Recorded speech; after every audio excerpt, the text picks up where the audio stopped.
Hi, I'm Ant Joblin and welcome to IP Go, the show where we take a look at the IPO world, past, present and future. It's a quiet week ahead for the IPO market as bankers make a slow return from their long Thanksgiving holidays.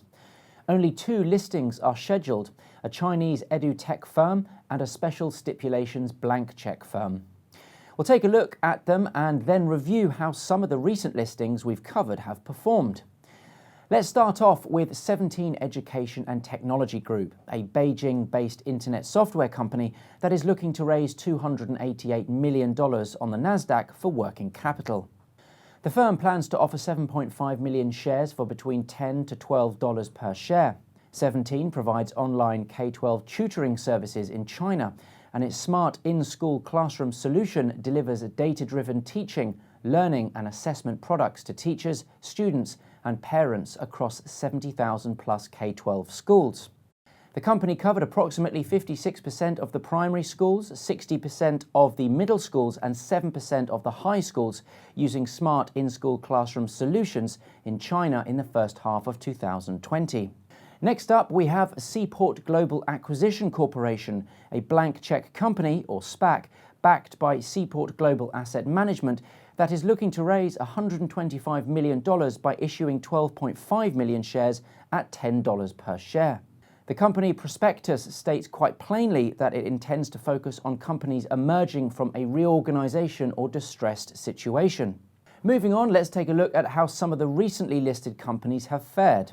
Sotera Health is a leading global provider of mission-critical sterilization and lab testing and advisory services to the medical, device and pharmaceutical industries. The firm successfully listed, issuing 53.5 million of its common stock at a public offering price of $23 per share for gross proceeds of approximately $1.2 billion. Since then, the stock has continued to rise and closed on Friday at $27.87. Vision Marine Technologies is another success story. The electric boat builder issued 2.7 million shares at a price of $10 per share, including 360,000 shares sold upon full exercise of the underwriter's option to purchase additional common shares. The gross proceeds from the offering, including the exercise of the over-allotment option, were $27,600,000, which surpassed their expectations. The stock has had a rip-roaring start to listed life, with the share price soaring to $17 on its first day trading before settling down to where it closed on Friday around the $14 mark. Finishing up, let's take a look at the Renaissance Capital IPO ETF, which acts as a useful benchmark for the health of recently listed companies.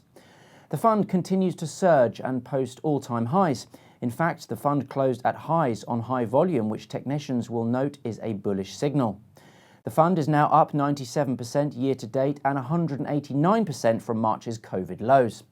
That's all we have time for this week, but as usual, make sure you do your own due diligence before making any investment decisions. To find out more about our Trackstar IQ data, sign up to our free newsletter at investingchannel.com/Trackstar. Stay safe and see you next week.